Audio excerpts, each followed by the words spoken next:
the resiliency is not limited to small startups. We've seen companies just on Shopify in the last couple of months. Chipotle create basically an online farmers market on Shopify to help some of their farmers, some of their suppliers. We've seen Heinz Ketchup create a direct-to-consumer condiment package in the UK. Lindt Chocolate is now selling direct-to-consumer. And so what is amazing is that the resiliency is actually not limited to just a select few or just the startups. It actually, some big companies are beginning to act really entrepreneurial. And I think it's working. I think there's some great success coming out of this. Welcome to Season 3 of eCommerce Fastlane, Episode 100. Welcome to eCommerce Fastlane, the podcast show to help you build, launch, grow, and scale a wildly successful e-commerce company. Listen to real conversations with proven practical strategies and success stories. Learn how to generate more traffic, more sales, more profit, and customer lifetime value for your Shopify store. And now, your host and e-commerce entrepreneur, Steve Hutt. This episode is brought to you by the team at Rewind. You know something? Accidents can happen, and they can have a major financial impact on your business. What happens if you install an app and it messes up your theme? Or you upload a product catalog with errors? Or even worse, a store collaborator deletes product images by mistake? The common myth is that Shopify has a backup that you can use when something goes wrong with your store. Untrue. Myth busted. Shopify has no native backups. So what do? You use Rewind to protect your store with automated backups. Rewind should be the first app you install to protect your store against human error, misbehaving apps, or collaborators gone bad. It's like having your very own magic undo button. The Rewind app is trusted by over 30,000 businesses, from side hustlers to the biggest online retailers like Gatorade or Movement Watches. And best of all, respond to any of their welcome emails and mention the eCommerce Fastlane podcast, and you'll get your first month of backups absolutely free. Protect your business, get peace of mind with Rewind backups. Download the app today from the Shopify App Store or by visiting rewind.io. Hey there, it's Steve, and welcome back to the eCommerce Fastlane podcast. Now, if this is your first time listening, this is an e-commerce show where we have honest and transparent conversations about building and thriving with your store powered by Shopify or Shopify Plus. Now, new episodes are available each week with your favorite podcast player through iTunes, Stitcher, Google Play, and Spotify.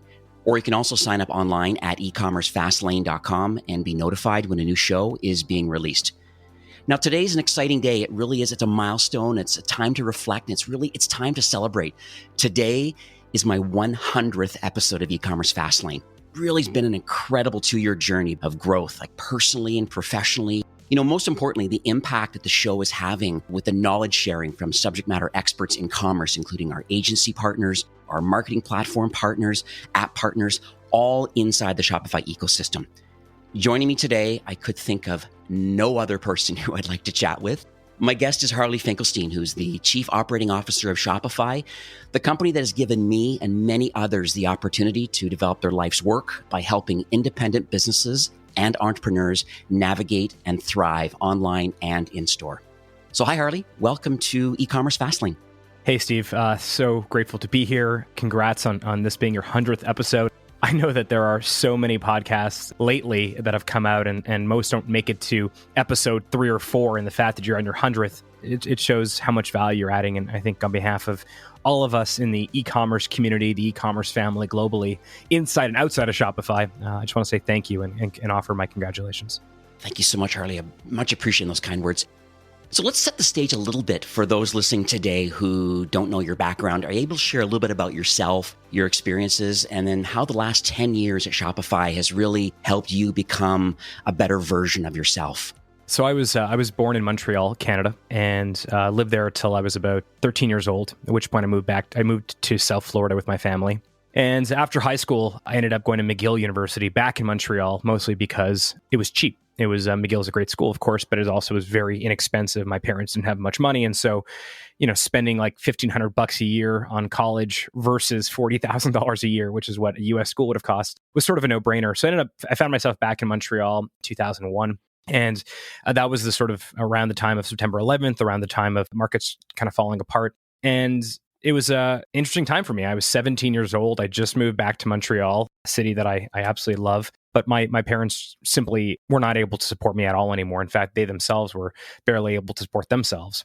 And so I ended up starting a little t-shirt business at McGill, making t-shirts for universities. And that was sort of my first real entrepreneurial venture. I toyed around with some smaller businesses when I was a kid, but that was my first time I actually made any real money. And spent most of my undergrad not just getting an economics degree, but really building this little business. It so happened that a mentor of mine had convinced me probably about halfway through my undergrad to consider going to law school to become a better entrepreneur. This particular mentor happened to be teaching at the University of Ottawa, which is the capital of Canada. And he encouraged me to apply there because, well, frankly, he'd be my professor.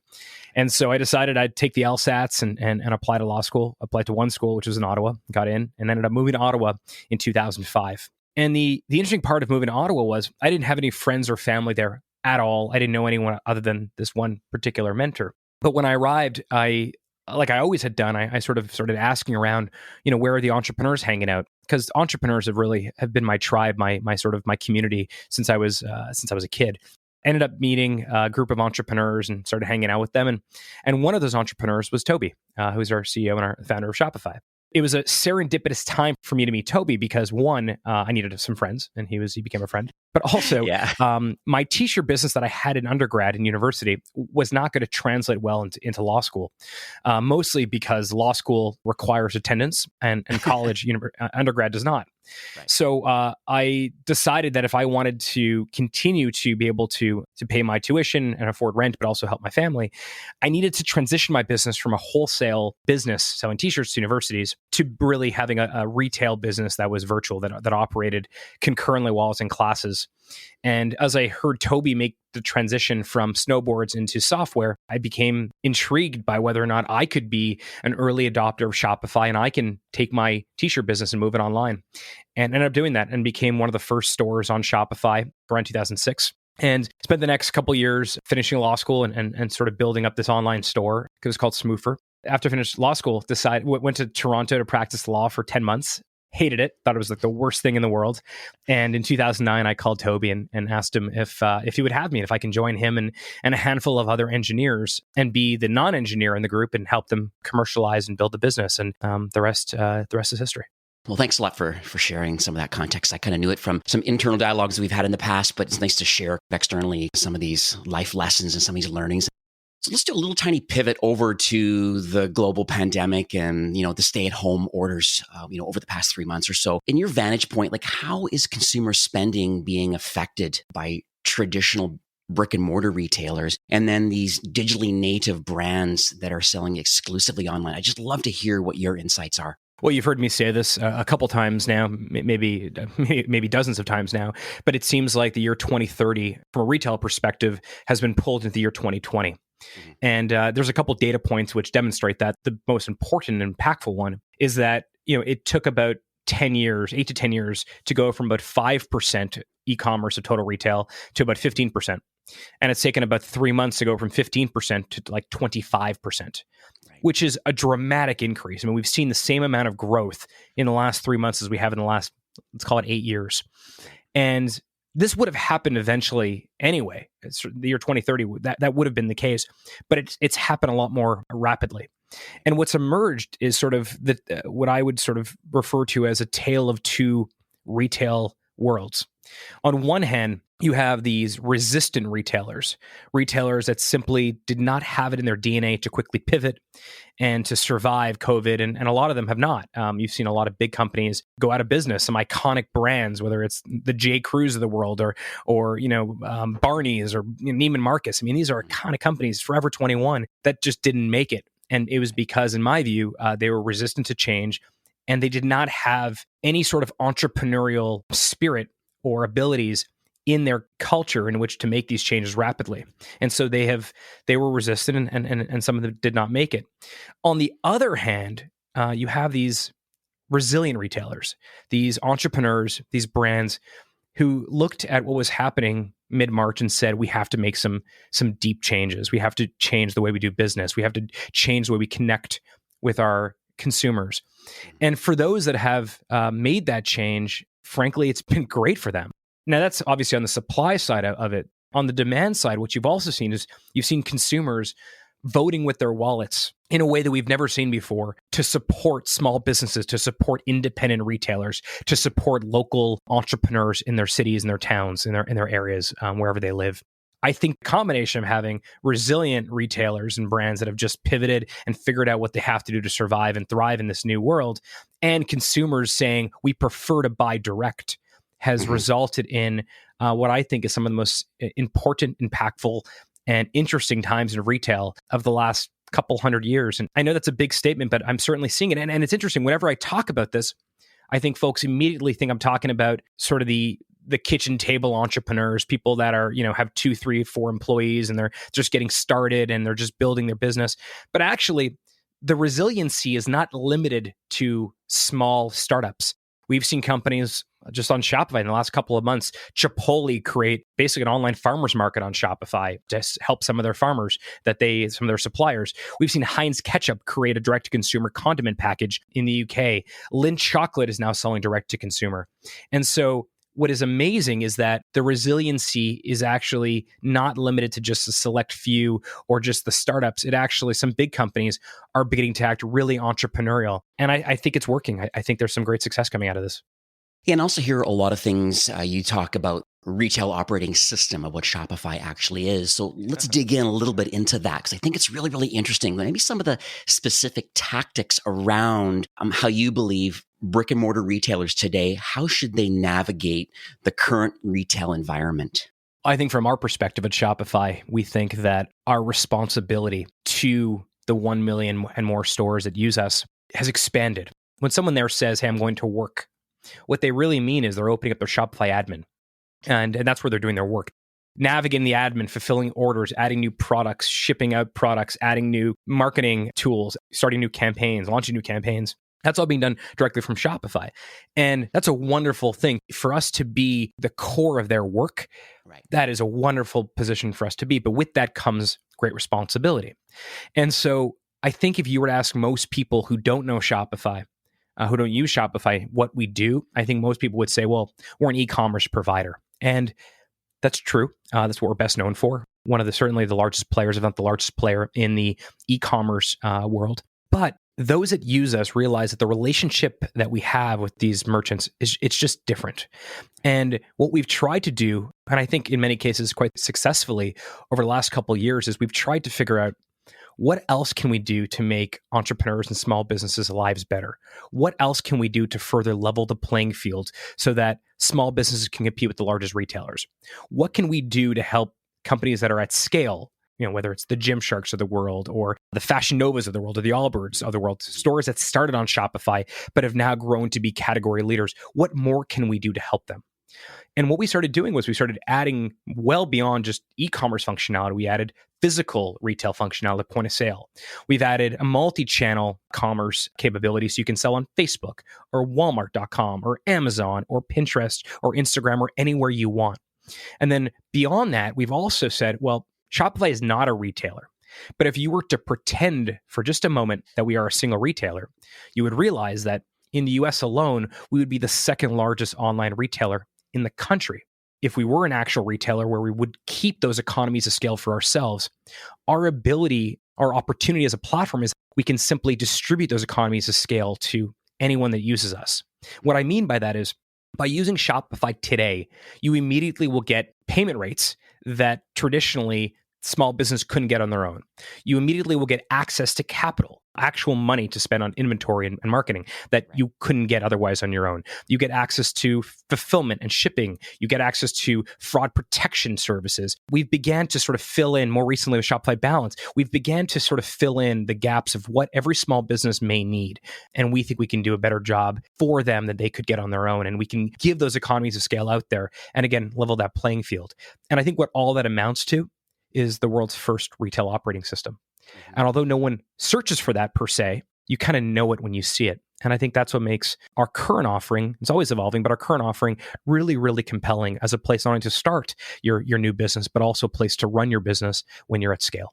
Yeah, that's fantastic advice for these brick and mortar retailers. And it's just exciting, some of the innovation that Shopify is doing. And actually, it was pre-COVID that a lot of these things were actually in the works, but it just made it very timely that we were able to push a lot of these updates and getting feedback directly from our merchants about what sort of things they needed.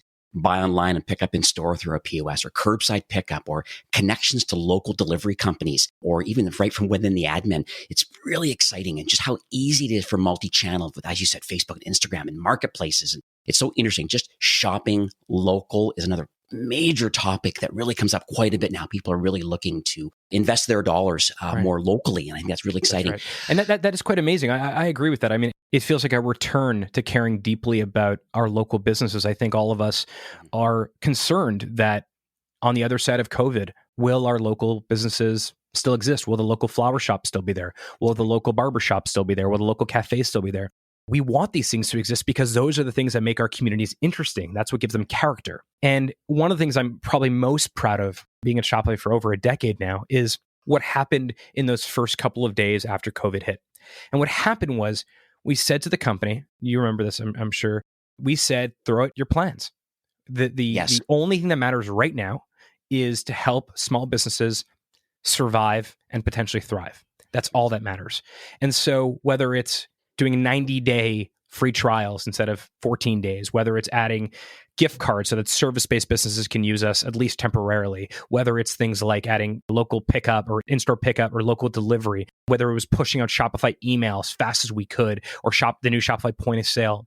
We really did, as a company, pivot to help small businesses in a way that it was inspiring watching the company come together. I'm really proud of how we showed up there, and I think a lot of businesses will exist because we refocused and recalibrated what's important. Yeah, and I follow quite a few people and quite a my own brands that I manage, and I've gotten significant feedback on just the speed at which Shopify has executed on helping, and they really were the life raft, so to speak, for a lot of brands. I mean, one case study that I have is a brand that had 38 retail locations. They were restaurants in the US, and obviously they were all closed. They came to me and said, Steve, like, what can we do? And I said, well, one option could be, have you thought about making packs of food, or make it a theme night? It could be burgers, it could be taco night or pizza night, whatever it is. And can you package that up together into the necessary food items that you need, sell it as a package on Shopify, and have a curbside pickup for that sort of thing? And their business massively blew up just because we offered that level of service and just the functionality from within the POS and live on their website.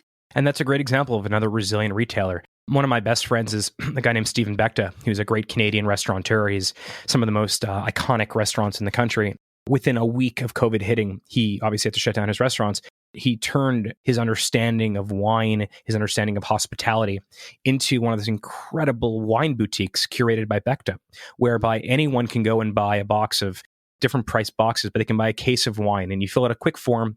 You tell him the types of wine you like, your tastes, your preferences, and then he curates a box of wine. And that's a brand new business for him now that didn't exist pre-COVID, and that will likely continue indefinitely, even on the other side of COVID. That's what I mean by some folks have really thrived through this. And I don't mean to make light of a really terrible situation. And frankly, the global pandemic is a terrible situation, but it is inspiring to see these glimmers of hope from entrepreneurs that simply are not willing to shut down. They're not willing to give up. They're not willing to fail. They really are just trying to be resilient and create more value. That I think is wonderful. One thing I've noticed this podcast is I tend to interview people in our app ecosystem, marketing platforms, agency partners and whatnot. And every year we typically go to an in-person event called Unite. And this year it was repositioned as Reunite.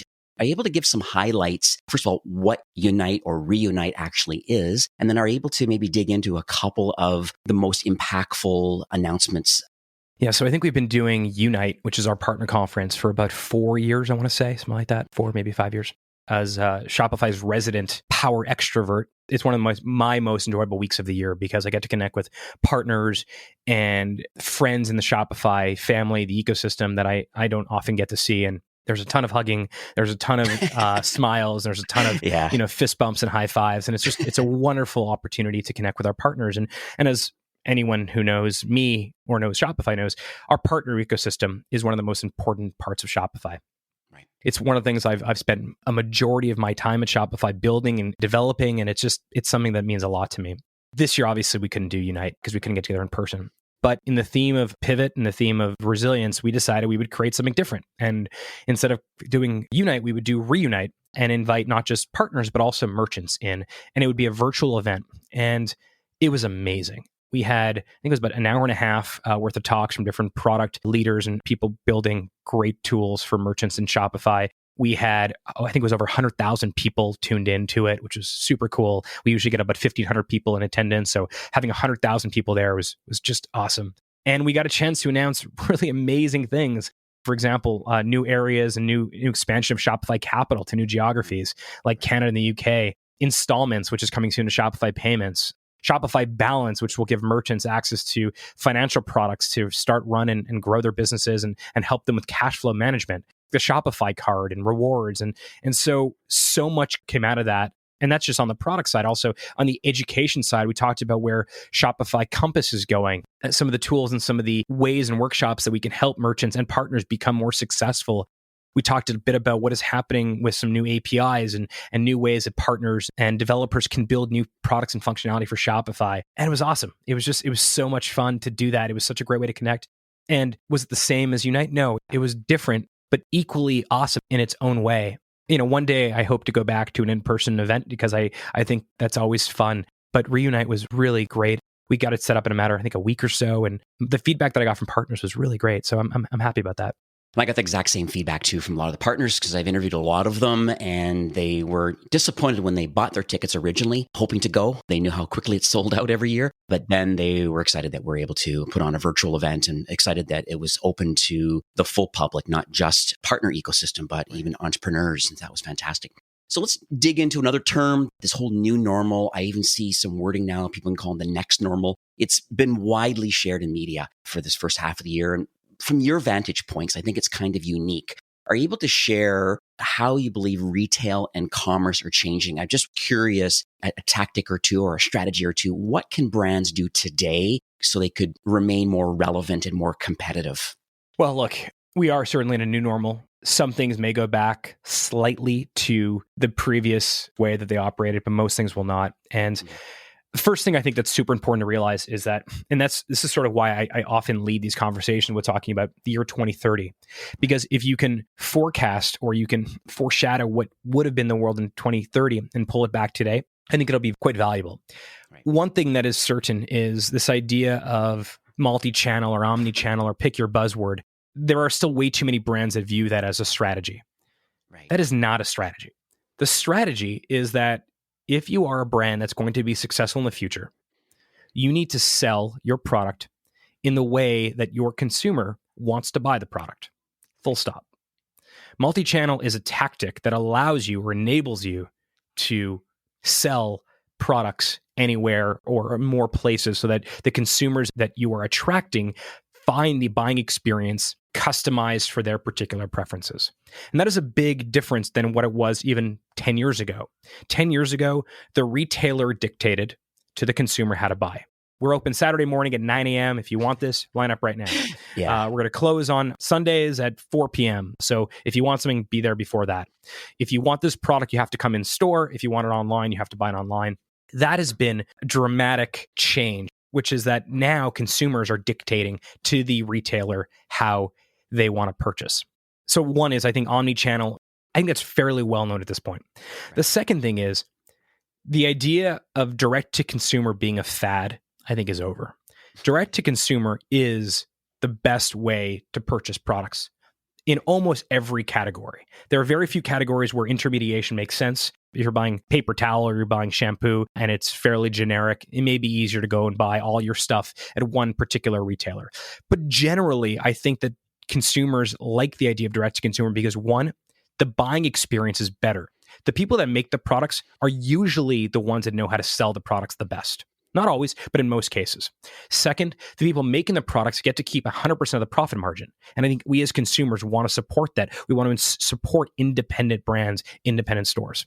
And third, I think that when you are buying something, you are voting with your wallet that you want that thing to exist in the world, that you want the people behind that product to exist in the world. And so I think this new normal or next normal, whatever you want to call it, we're going to see far more direct to consumer. I think we're going to drop direct to consumer as a term. It's going to be like saying color TV. You don't say color TV, you just say TV. I think every brand will be direct to consumer brand. They may also sell through intermediaries as a way to expose their products to a new audience, which is why some of these channels can be very effective. But I think that's kind of where we're going. And I also think that right now, at least, because we can't spend our money on experiences like travel and vacations, consumers are looking for cool stuff that's going to make their life better. I'm drinking my matcha tea right now. I drink matcha every day. I want a great matcha tea shaker. And right now, I will spend a little bit more money on my matcha tea shaker because it's important to me. It's a big part of my life. Whereas 8 months ago, I would have been like, it doesn't really matter to me. I'm traveling a lot. I'm in airports a lot. I'm on the road a lot. I'll just grab whatever I can. But because I'm here in my home office every single day, day in and day out, things like that have more meaning to me. And I think it's a wonderful opportunity for brands and products that are really thinking dramatically different around how can they create value for the consumer. And honestly, for retailers that are not adding value, that believe their reason that they exist is because they have distribution, they have a physical store, unfortunately, that's just not going to work anymore. Consumers are demanding that if they're going to give you their hard-earned money, you need to add value to their life. Yeah, that's great advice. So one thing I was thinking about, I think you know this story quite well, and I think it would be great to hear it from your context, but the whole Gymshark story, the fact that they made a very interesting pivot from Gymshark to Homeshark in the middle of the pandemic. And I had a lot of strategies, a lot of tactics that I shared with the brands that I manage. Even through the merchant success team, we had lots of documents and things and a lot of shareable content that we're getting out into our merchants' ecosystem saying, listen, there's opportunity here. And so now we're looking at some of the leaders in the marketplace and what they have done to grow and build a community. Are able to share with listeners today why they renamed their social channels from Gymshark to Homeshark and what that actually did to bring value to their community. Yeah, I mean, I've been a loving observer of the Gymshark story since almost day one. Ben Francis and I have been friends for many years now. He built a bigger business a couple of years ago, which was our Shopify Plus competition. And so I spent a lot of time with him and his team. Simply put, the reason that they changed their online channels to Homeshark from Gymshark was because they understand their consumer. They have deep empathy for the people that are purchasing their products. They understand that most people that were buying Gymshark clothing and apparel were buying it and then wearing it to the gym. And COVID hit and gyms shut down. And so they had two choices. They could have lamented the fact that gyms were closing down and that's where people were wearing their products on sort of the resistant entrepreneurial side. Or because Ben and his team are phenomenal and they're thoughtful and they have deep empathy, they're like, no, our people, our consumers are going to continue working out. They're just going to work out at home. And so we need a brand that better reflects the current realities of what is happening. And the current realities is that we all turned our dens, our kitchens, in my case, my daughter's bedroom, at least temporarily, into a gym. I do that when she's awake, not when she's sleeping, of course. But we all kind of pivoted quickly. And so they're like, well, we have to reflect what our consumers are actually doing. Right. And they did it within a matter of days. And I think that, to me, it epitomizes what I mean by that resiliency. They could have done a strategy session. They could have hired consultants. They could have done a bunch of decks and a bunch of meetings and brainstorming sessions. Instead, they said, look, here's what our people are doing. Here's what the people that care about Gymshark are doing. Let's make sure that we pivot our business, pivot our narrative, pivot the way we speak to our consumers in a way that makes sense given this new reality. Because otherwise, it would be completely tone deaf to continuously talk about gym experience when every gym is closed. Right. And I think those are the companies that I look to for inspiration. And it's not a surprise to me that those companies that have that deep empathy for the consumer tend to also be the companies that survive and thrive and are the most successful in their category. So Harley, we are nearing the end of the show for today, but are you able to share some closing comments or any takeaways that you would like to leave with our listeners today? I know most people that are listening tend to be those that are entrepreneurs and people that are in sort of the e-commerce world. But one thing that I'm beginning to see that I'd like to share it's been really exciting for me is I've been self-identifying as an entrepreneur since I was a kid. The story I didn't tell was, and that I think you know, is that when I was 13 years old, I just wanted to be a DJ. I didn't know how to be a DJ. No one would hire me. And so I started my own DJ company and hired myself. I don't really talk about that story because the DJ company was not that successful. But when I said to my friends and my family, hey, I want to be an entrepreneur, I want to start this business, it certainly was not well respected. It certainly wasn't well known. It was kind of a weird thing. One of the things that I believe that is happening right now is more and more people are considering their own version of entrepreneurship. More people right now are considering commercializing their hobbies and starting a business. More people now are thinking about, for those that have been unfortunately laid off, how they can take something that they love, that they're passionate about, and build a business around it. More people now that may have worked at a gym, back to Gymshark story, are now thinking about how they can create content and create a set of videos to help people working out at home to do a better job of that. It feels like more and more people now are trying their hand on entrepreneurship. And I think a world with more entrepreneurs, a world with more independent businesses is just a much, much better world. And I'm inspired to hear stories from folks all over the world. Both are working with Shopify, but even people that are just sending me a note on social media saying, hey, just so you know, I decided to start a little business. I make a delicious barbecue sauce at home for my family, and I decided to create a little store. And now I'm selling that barbecue sauce around the world. That is such a wonderful thing. If a byproduct or a positive externality that comes out of COVID is that we turn more people into entrepreneurs, I think that is just that's a wonderful thing. That's something that I'm very optimistic about right now. And I think the world needs more entrepreneurs. Absolutely. Well, as you know, Shopify's mission really is to make commerce better for everyone. It's clear both you, the executive team, our incredibly dedicated partner ecosystem, all Shopify, these are the employees inside Shopify, really are in tight alignment with the desire to educate and find efficiencies through technology, grow revenue, assist in building lifetime customer loyalty for all entrepreneurs around the world. I just wanted to thank you, Harley, number one, for taking time today, I guess, to acknowledge this 100th episode, sharing some knowledge, your vision, essentially giving back to the Shopify ecosystem. I really appreciate it. It truly is an exciting time that I know we are making the difference for the lives of entrepreneurs and all of these brands around the world. Oh, thanks, Steve. Well, thanks for inviting me on the show. And for all of you that are listening, that are part of the Shopify family, that are part of the Rebel Alliance, those of you that are helping us arm the rebels, thank you for everything. Thank you for your loyalty. Thank you for your passion. Thank you for propping up entrepreneurs everywhere. And to you, Steve, thank you for doing this show. And congrats on the 100th episode, incredible milestone. And I'd love to record again and celebrate your 1 millionth download if you're up for it. All right, that's a deal. Thank you so much, Harley. Have yourself an awesome day. Thanks, Steve. This episode is brought to you by the team at Rewind. If you're a Shopify partner, join leading agencies like The Tap Room, Milk Bottle Labs, BVA, and more in the Rewind Agency Partner Program. You can earn up to $1,000 for recommending Rewind to your clients. And as I mentioned at the top of the show, if you're a merchant, feel confident and enjoy peace of mind that your store is always safe with automatic backups by Rewind. Learn more by looking up Rewind in the Shopify App Store or by visiting rewind.io. And make sure you mention eCommerce Fastlane podcast and you'll get your first month absolutely free. Well, that's it for today's episode. I'd like to thank you, a loyal listener of eCommerce Fastlane. It's my hope that this podcast is offering you a ton of value through growth strategies, tactics, and exclusive insider tips on the best Shopify apps and marketing platforms, all with my personal goal to help you build, launch, grow, and scale with Shopify. Thanks for investing some time today and listening to the show. I'm so proud and excited that you have a growth mindset and are a constant learner. I truly appreciate you and your entrepreneurial journey. Enjoy the rest of the week and keep thriving with Shopify.